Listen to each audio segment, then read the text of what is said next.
Everyone, good morning. So last lecture में हमने second order homogeneous linear differential equation with real coefficient discuss किया था और उसके सॉल्यूशंस के बारे में डिस्कस करा था कि वो बाउंडेड कब होगा, पीरियोडिक कब होगा और x टेंड्स टू इन्फिनिटी पे जीरो पे कब टेंड करेगा और कोफिशिएंट पे क्या इफेक्ट आएगा। उसी के कंटिन्यूशन में अब डिफाइन करते हैं पर्टिकुलर इंटीग्रल का क्या मीनिंग है। ठीक है, तो if f of d y is equal to r of x be nth order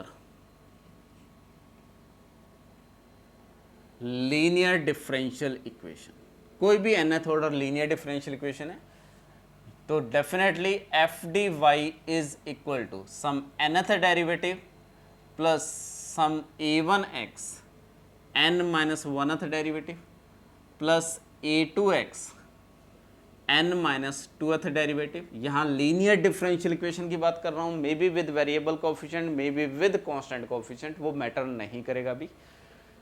and so on a n x y is equal to, और सिंपली एफ डी वाई का meaning ये है। और अगर एफ डी लिखोगे तो N S derivative, N minus one derivative, N minus twoth derivative and so on. Clear? And assume करते हैं कि if y of x be general solution of F D of y is equal to r of x, say इसको आप notation दे देते हैं equation 1, and y of P x और से y of px या y of cx be a general solution, just notation है, of F D y is equal to 0। ठीक है, इसको yc नोटेशन इसलिए दे रहे हैं कि अगर होमोजीनियस लीनियर डिफरेंशियल इक्वेशन का सॉल्यूशन है तो that is called complementary function, और अगर नॉन होमोजीनियस का कोई एक पर्टिकुलर सॉल्यूशन है तो that is called a particular solution. ठीक है, तो मेरे पास yc जो है वो जनरल सॉल्यूशन है F D Y equal to 0, और yx जो है वो जनरल सॉल्यूशन है F D Y equal to R X. और अगर मैं एक फंक्शन डिफाइन करता हूं which is Y P X which is y of x minus Y C X, ठीक है, वाई पी एक्स एक फंक्शन डिफाइन किया which is y of x minus Y of C X, एक function define करता हूँ। तो अगर मैं f of d of Y P find करता हूँ तो इसका मीनिंग क्या होगा, f ऑफ d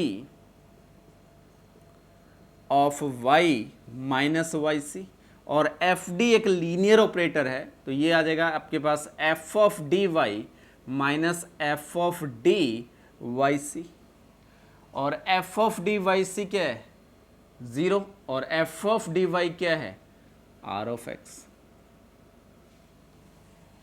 ठीक है, तो वाई पी एक्स कोई एक मैंने फंक्शन डिफाइन किया है, वो क्या है, जो non homogeneous linear differential equation का जनरल सॉल्यूशन है minus homogeneous linear differential equation का जनरल सॉल्यूशन है, उसको अगर सब्ट्रैक्ट करेंगे तो एक वाई पी एक फंक्शन मिलेगा। तो ये जो फंक्शन है वो किसका सॉल्यूशन हो गया, implies ypx is a solution of f of d y is equal to r of x।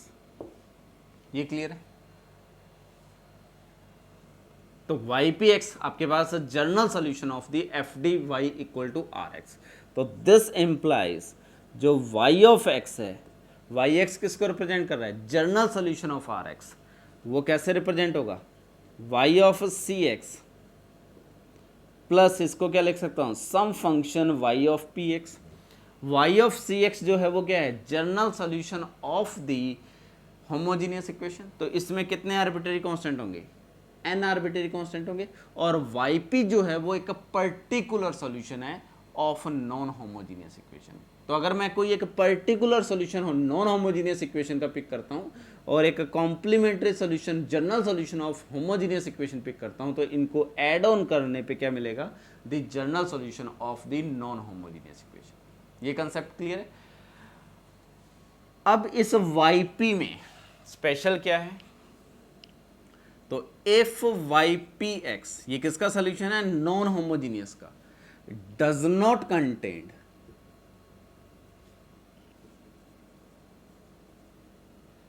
any term which is solution of f dy is equal to 0, यानी कि ऐसी कोई भी टर्म या कोई भी ऐसा फंक्शन कंटेन नहीं होना चाहिए which is a solution of the homogeneous equation. तो then this ypx is called, यहां मैंने वर्ड यूज किया कि yp is a particular solution. Particular solution क्या था आपके पास, जितने भी आपके पास आर्बिट्रेरी कांस्टेंट थे उनको एक पर्टिकुलर वैल्यू अगर असाइन कर दोगे, that is a particular solution. लेकिन यहां मैं डिफाइन कर रहा हूं पर्टिकुलर इंटीग्रल PI।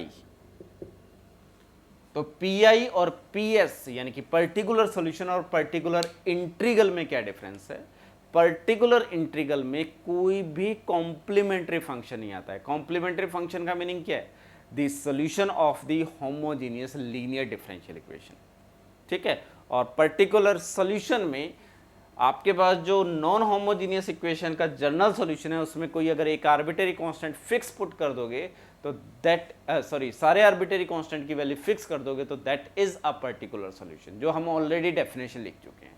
तो there is a difference between particular integral and particular solution. और इस पर्टिकुलर इंटीग्रल में इस yp को मैं पर्टिकुलर इंटीग्रल से रिप्रेजेंट करूंगा, तो पर्टिकुलर इंटीग्रल में कोई भी आर्बिट्रेरी कांस्टेंट नहीं होगा। तो यानी कि ये जो yx होगा, y ऑफ x किस टाइप का होगा, some c1 y1 plus c2 y2 plus cn yn plus ypx। और यहां से y1 y2 yn are solutions of F D y equal to 0। ये yi ये जो y1 y2 yn है वो होमोजीनियस इक्वेशन के LI सॉल्यूशंस हैं, क्योंकि हमें जनरल सॉल्यूशन डिफाइन करना है। जनरल सॉल्यूशन का डेफिनेशन क्या थी, number of arbitrary constant is always equal to order of the differential equation. तो यहाँ ऑर्डर nth ऑर्डर है तो इसमें आर्बिट्रेरी कांस्टेंट कितने आने चाहिए, n। और इस yp में कोई भी आर्बिट्रेरी कांस्टेंट नहीं है। अगर yp में कोई भी एक ऐसा फंक्शन हो जाए जो क्या हो, लीनियर कॉम्बिनेशन ऑफ yi हो, तो वो इसी में मर्ज हो जाएगा। यानी कि मैं अज्यूम कर सकता हूं कि ये जो ypx है वो कभी भी किसी भी कॉम्प्लीमेंट्री फंक्शन को कंटेन नहीं करेगा। और ऐसा yp जो नॉन होमोजीनियस का सोल्यूशन हो, that is called a particular integral. जैसे मैं एक सिंपल सा एग्जांपल सॉल्व करता हूं। अज्यूम कर रहा हूं कि आपको बेसिक आइडिया होगा पर्टिकुलर इंटीग्रल फाइंड करने का। y double dash minus y is equal to say e to the power x ले लेते हैं, सिंपल सा इक्वेशन। अगर मेथड जानते भी नहीं है अगर पर्टिकुलर इंटीग्रल का, तो भी डायरेक्टली सोल्व कर सकते हैं। तो इसको मैं क्या लिख सकता हूं, D square minus 1 y is equal to e to the power x।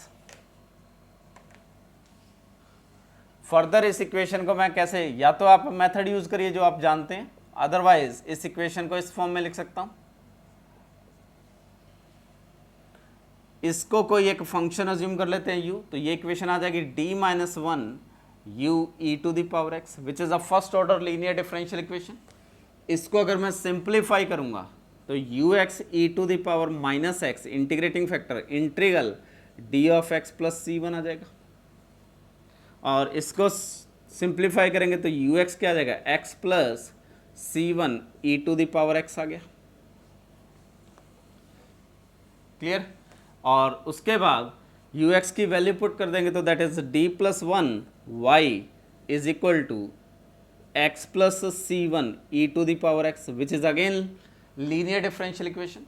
तो यहाँ से y into E to the power x integration x plus c1 E to the power 2 of x dx, और इसको इंटीग्रेट करोगे तो ये first function और ये सेकंड फंक्शन, तो इसको इंटीग्रेट करेंगे तो आपके पास क्या आ जाएगा, y of x into E to the power x, first function remain same, second function का इंटीग्रेशन, तो x plus c1 E to the power 2x by 2, ठीक है, e to the power 2x by 2, और then minus sine, first function का derivative second function का integration, तो first function का derivative 1 आ जाएगा, तो 1/2 ई to the power 2x dx, plus एक और आर्बिट्रेरी कांस्टेंट आएगा c2,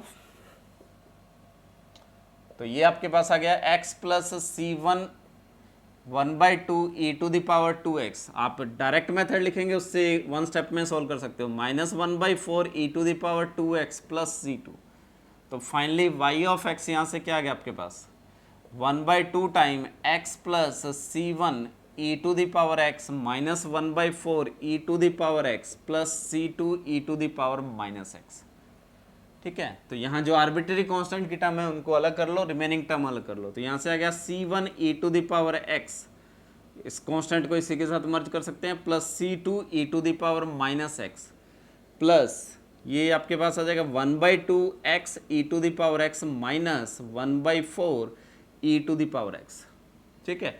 और ये जो टर्म है इसको भी इसी टर्म के साथ मर्ज कर सकते हैं, तो इसको मैं रिमूव करके इस आर्बिट्रेरी कांस्टेंट में मर्ज कर देता हूँ, क्लियर है। तो ये आपके पास जो है वो जनरल सोल्यूशन है, और यहां से ये टर्म क्या आ गई ycx, और ये टर्म कौन सी आ गई ypx। ypx कौन सा नोटेशन है, ऐसा सोल्यूशन जो नॉन होमोजीनियस का सोल्यूशन हो, उसमें कोई भी कॉम्प्लीमेंट्री फंक्शन नहीं हो। अगर इसमें एक टर्म ये लिख लेते हैं 1/4 E to the power x, तो ये जो टर्म है ये पर्टिकुलर सोल्यूशन है, लेकिन अगर मैं इस टर्म को रिमूव कर दूंगा तो this is called a particular integral. तो ये डिफरेंस है पर्टिकुलर सॉल्यूशन और पर्टिकुलर इंटीग्रल में। पर्टिकुलर इंटीग्रल में कोई भी ऐसी टर्म नहीं होगी जो कॉम्प्लीमेंट्री फंक्शन को कंटेंड करे। आई थिंक यहां तक क्लियर होगा। तो definition of a particular integral clear होगी।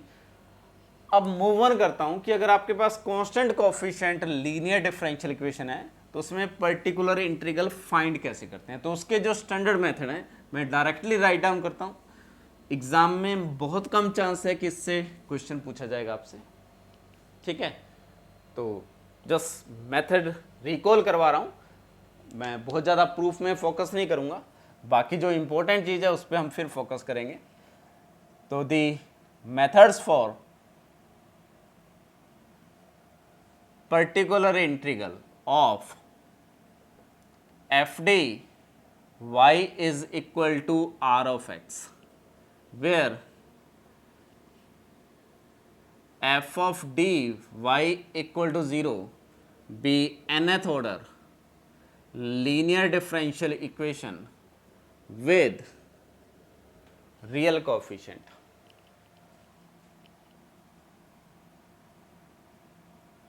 तो यानी कि अभी मेरे पास मेथड फाइंड करने हैं पर्टिकुलर इंटीग्रल फाइंड करने के, कौन से डिफरेंशियल इक्वेशन के जिसके कोफिशिएंट क्या हो, रियल कोफिशिएंट हो, ठीक है। तो इसमें फर्स्ट जो जनरल मेथड है, अगर आपके पास कोई भी मेथड एप्लीकेबल नहीं है तो जनरल मेथड क्या होगा, ये कांस्टेंट कोफिशिएंट है विद रियल कोफिशिएंट, तो मैं इस f ऑफ d को क्या लिख सकता हूं,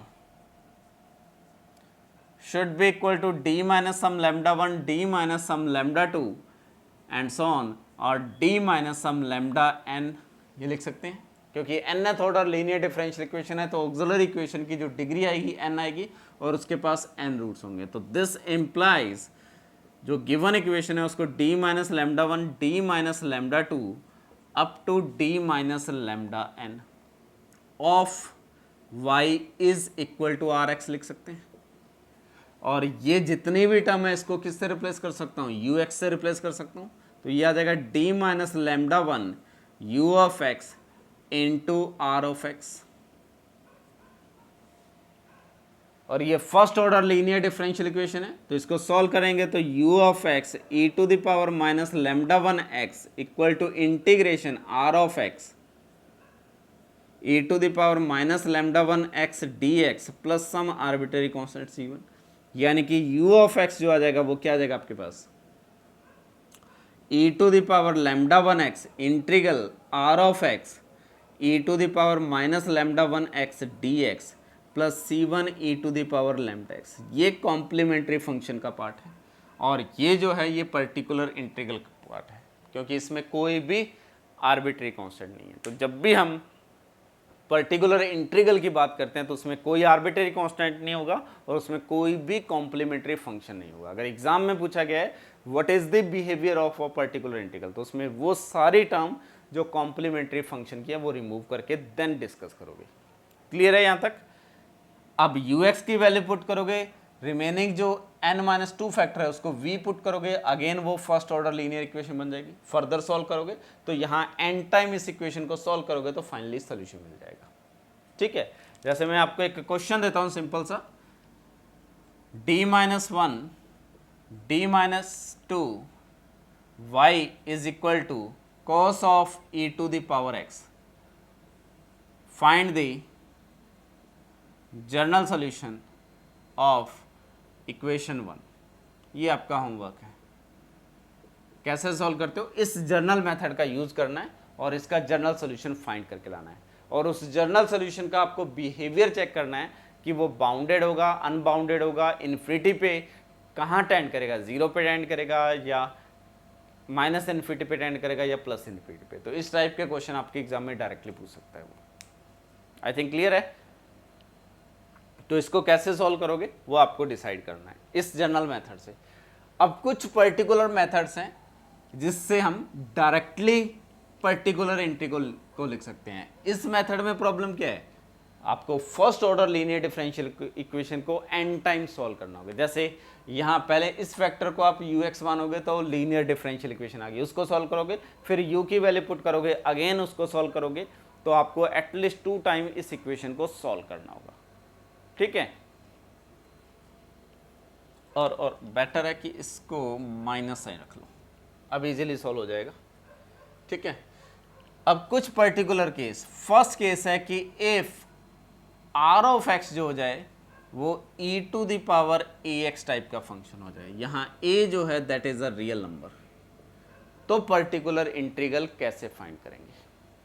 ठीक है, तो basically f of D Y equal to E to the power A X, तो सिंपली ये एक लीनियर ऑपरेटर है, इसका अगर इनवर्स फंक्शन और लेफ्ट इनवर्स फंक्शन यूज करोगे यानी कि इंटीग्रल साइन यूज करोगे तो y ऑफ p को मैं लिख सकता हूं which is E to the power A x upon F of D. तो ये बेसिक डेफिनेशन है yp की। 1 अपॉन एफ डी का मीनिंग क्या है, द इंटीग्रल ऑपरेटर जो लेफ्ट इनवर्स होता है डेरिवेटिव ऑपरेटर का। ये मैं लीनियर अलजेब्रा में डिस्कस करूंगा। ठीक है, तो ये हमें फाइंड करना है। तो आपके पास जो एफ डी है उसका मीनिंग क्या था, d to the power n plus a one d to the power n minus one and so on and a n into identity. तो अगर मैं एफ ऑफ डी को e to the power A x पे operate करता हूं तो जब identity को ऑपरेट करोगे तो ये बेसिकली क्या है, d to the power n a one d to the power n minus one and so on a n into identity, और इस पे कौन सा फंक्शन ऑपरेट करें, e to the power e x operate कर रहा हूं। क्लियर? यहां से आपके पास डी टू द, इसको एन टाइम डेरिवेटिव करेंगे तो a to the power N E to the power A x plus a one A to the power N E to the power A x plus A N E to the power A X, ये आ जाएगा। और यहाँ से e to the power A X common out तो ये आ जाएगा आपके पास a to the power n A one A to the power n minus one and so on. तो ये basically f of a e to the power A x आ जाएगा, यानी कि f of d e to the power A x equal to ये आ गया।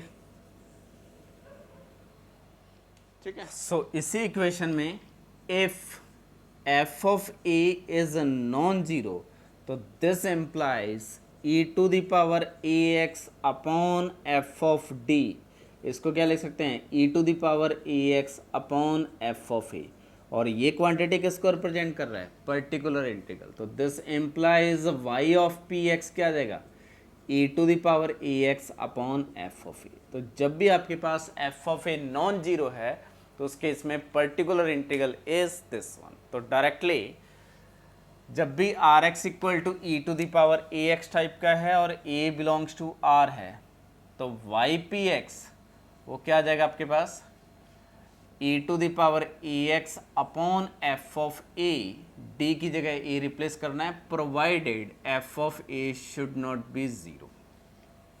First situation, ठीक है। सेकेंड, अगर एफ ऑफ ए जीरो हो जाए इसी केस में,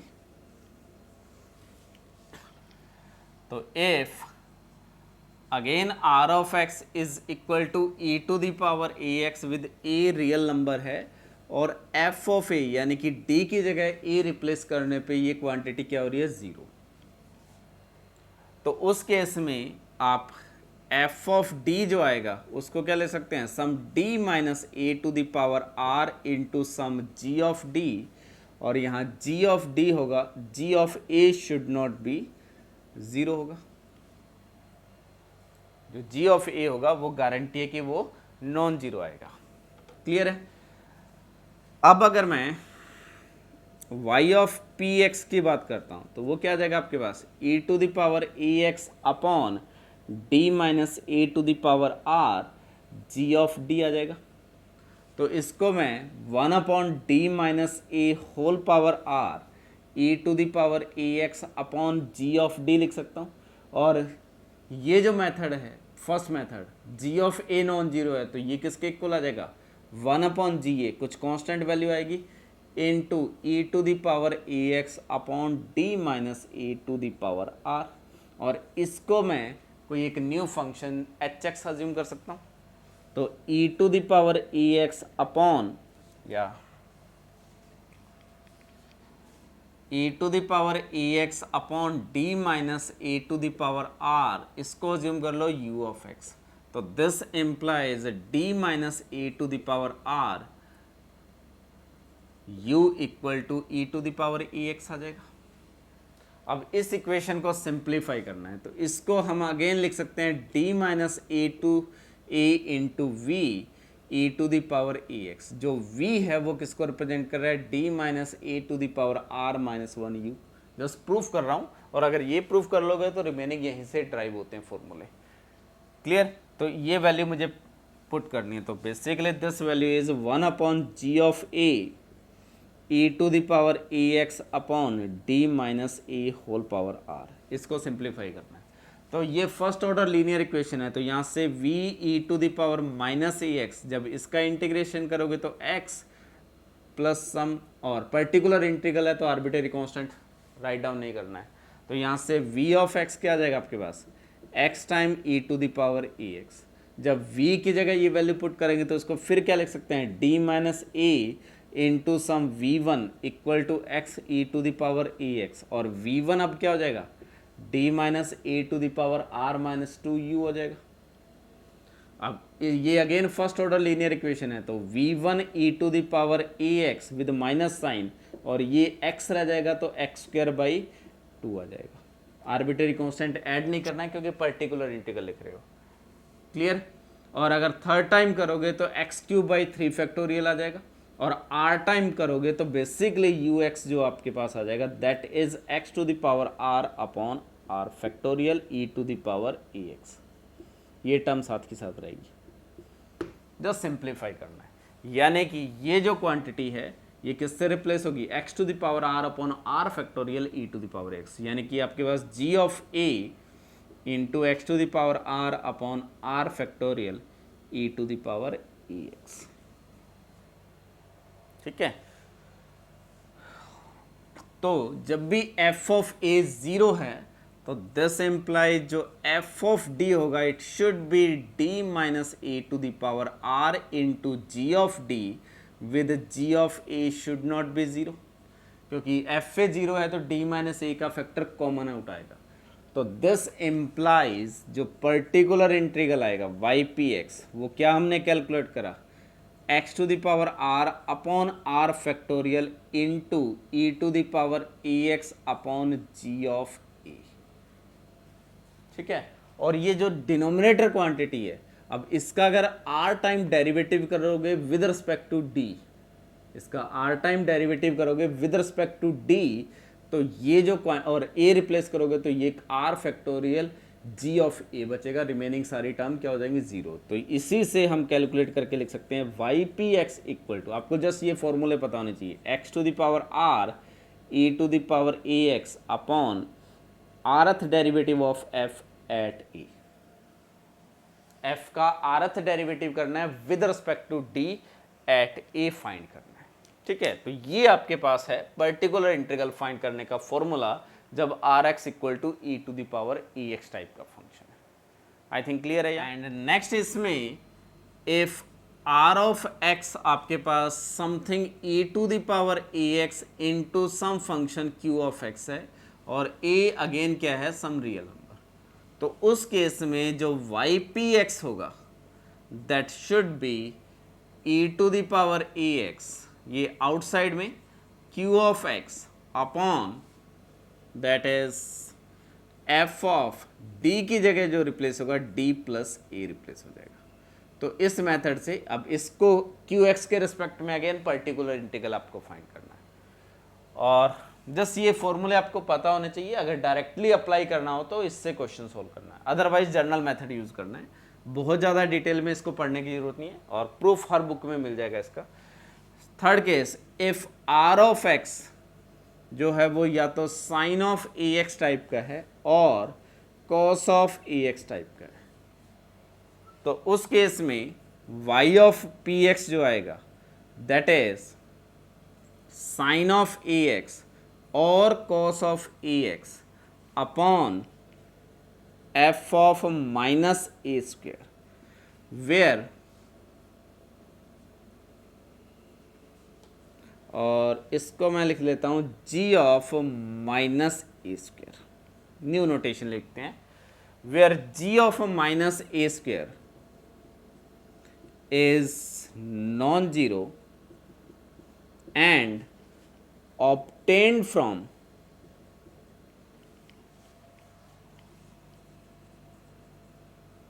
fd with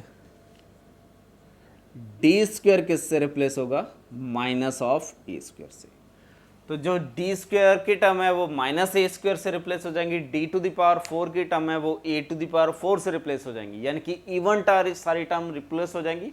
और डी क्यूब है वो डी इंटू डी स्क्वायर लिख सकते हैं, डी स्क्वायर को फिर किससे रिप्लेस कर सकते हो, ए माइनस ए स्क्वायर से। तो जब ये रिप्लेसमेंट करोगे तो यहाँ g of minus A square में सिर्फ डी की टर्म रह जाएगी और उसको इंटीग्रेट करोगे तो ये सोल्यूशन आपके पास आ जाएगा। ठीक है, और अगर ये डिनोमिनेटर क्वांटिटी जीरो हो जाए तो if are of x is equal to sine of A x और cos of A x and g of minus a square is zero. G of minus a square का meaning same है जो मैंने यहां define करा है। तो then y of P x, basically इसको प्रूफ करने के लिए साइन ए एक्स को क्या लिख सकते हैं, e to the power iota a x minus e to the power minus iota a x upon 2 iota. तो एक्सपोनेंशियल में चेंज करके जो हमने एक्सपोनेंशियल का फॉर्मूला ड्राइव किया है उसकी हेल्प से ये प्रूफ कर सकते हैं।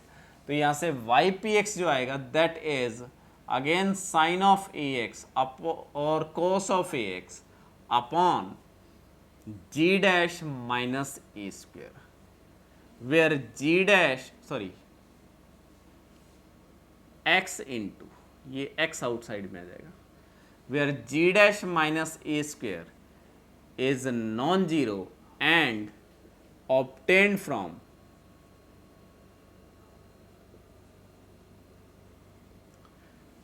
f dash d with d square replaced with minus of A square. तो एफ डैश डी का मीनिंग क्या है, एफ डी का डेरिवेटिव करना है विद रिस्पेक्ट टू डी। तो ये जो है आपके पास जी डैश है, अगर ये भी जीरो हो जाए तो यहाँ एक्स स्क्वायर आ जाएगा और ये जी डबल डैश आ जाएगा। और जी डबल डैश का मीनिंग क्या है, एफ डबल डैश डी से फाइंड करना है with the help of D square को किससे रिप्लेस करना है, माइनस ए स्क्वायर से। तो ये कुछ स्टैंडर्ड मेथड है पर्टिकुलर इंटीग्रल फाइंड करने के लिए, और आपके नेट के एग्जाम में बहुत कम चांस है कि यहाँ से क्वेश्चन आएगा। गेट में और आईआईटी जैम में यहाँ से क्वेश्चन पूछा जाता है, ठीक है। तो नेट के लिए आपको बहुत डिटेल में नहीं पढ़ना, जस्ट एक बार रिकॉल करना है, क्योंकि हम कुछ क्वेश्चन में इन चीज़ों को यूज़ करेंगे। अदरवाइज आप जर्नल मेथड से भी सॉल्व कर सकते हो, और क्वेश्चन में जर्नल मेथड से सॉल्व करोगे तो एक्स्ट्रा कुछ टाइम लग सकता है, अदरवाइज उससे भी सॉल्व हो जाएगा, ठीक है। तो मैं इस लेक्चर को यहीं बाइंड अप करता हूँ। नेक्स्ट लेक्चर में हम स्टार्ट करेंगे कि variable coefficient second order linear differential equation को कैसे सॉल्व करते हैं, और उसके सॉल्व करने के क्या क्या मेथड है, वेदर इट इज होमोजीनियस और नॉन होमोजीनियस, ठीक है। और यहाँ से क्वेश्चन नेट जेआरएफ में रिपीटेडली पूछा जा रहा है, ठीक है। Thank you.